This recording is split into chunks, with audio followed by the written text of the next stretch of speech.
بسم اللہ الرحمن الرحیم الحمد للہ رب العالمین والصلاة والسلام علی سید الانبیاء والمرسلین۔ وضو کے متعلق ایک اہم بات عرض کرنا چاہتا ہوں۔ میں لوگوں کو وضو کرتے ہوئے جب دیکھتا ہوں تو ان میں عام طور پر دو غلطیاں لازمی دیکھنے کو ملتی ہیں۔ ایک بات تو یہ ہوتی ہے کہ جب وہ پیروں کو دھونے لگتے ہیں تو وہ پیروں کی انگلیوں کے درمیان میں خلال نہیں کرتے، جس کے نتیجے میں یقین سے یہ کہنا ذرا مشکل ہے کہ ان کے پیروں کی انگلیوں کے اندر کا حصہ یعنی انگلیوں کے درمیان کا حصہ خشک اگر رہ جائے تو محال نہیں ہے، ممکن ہے کہ خشک رہ جائے، سوکھا رہ جائے، ہو سکتا ہے وہاں تک پانی نہ پہنچاؤ۔ اس کے لیے بہتر طریقہ یہ ہے، جو سنت بھی ہے، کہ اپنی انگلیوں کے درمیان میں اپنے بائیں ہاتھ کی انگلی یعنی بائیں ہاتھ کی چھوٹی انگلی،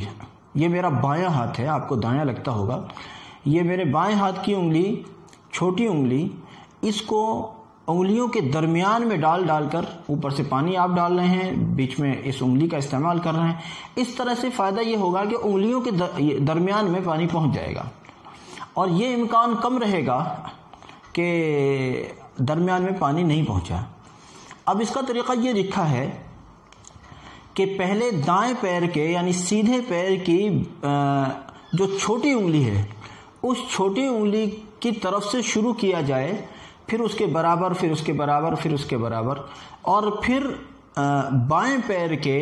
انگوٹھے کے برابر والی انگلی کے یہ جو درمیان کا جو حصہ ہوتا ہے یہاں سے اور چھوٹی انگلی کی طرف کو بڑھا جائے۔ اس طرح سے دونوں پیروں کے درمیان خلال کیا جائے، دونوں پیروں کی انگلیوں کے درمیان۔ اور دوسری ایک اور بات،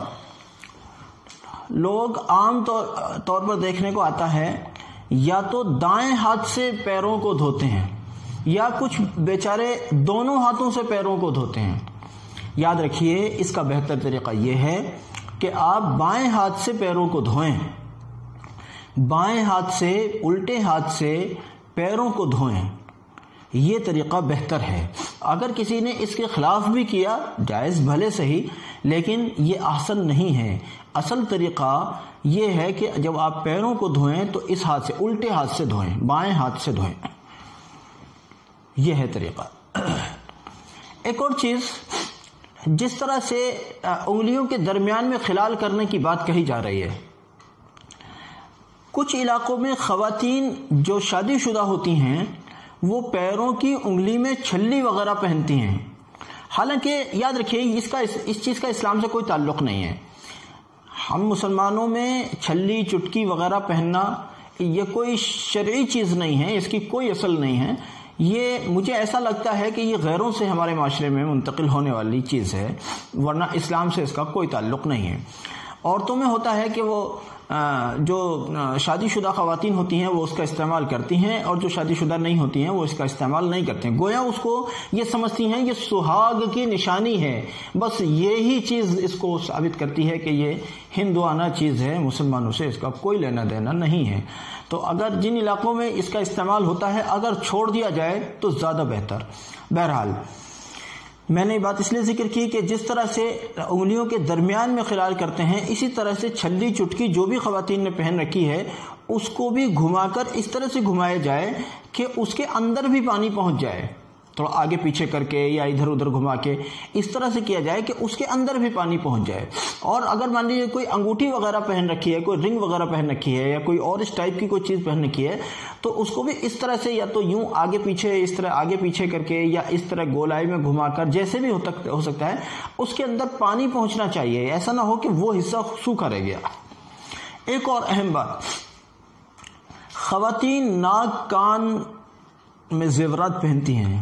اس کے لیے جو کان وغیرہ کے جو سوراخ ہوتے ہیں جن میں وہ زیورات پہنتی ہیں، یا ناک کے سوراخ ہوتے ہیں جس میں وہ زیور پہنتی ہیں،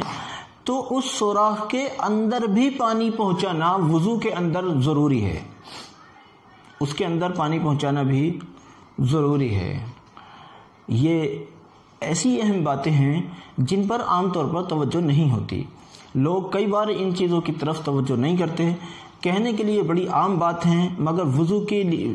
کامل ہونے کے لیے، وضو صحیح ہونے کے لیے ان باتوں کا جاننا اور ان پر عمل کرنا نہایت ضروری ہے۔ اللہ کرے ہمیں اس سے استفادہ ہو، سب لوگوں تک ان باتوں کو پہنچائیں تاکہ آپ کو بھی، مجھے بھی، اور ان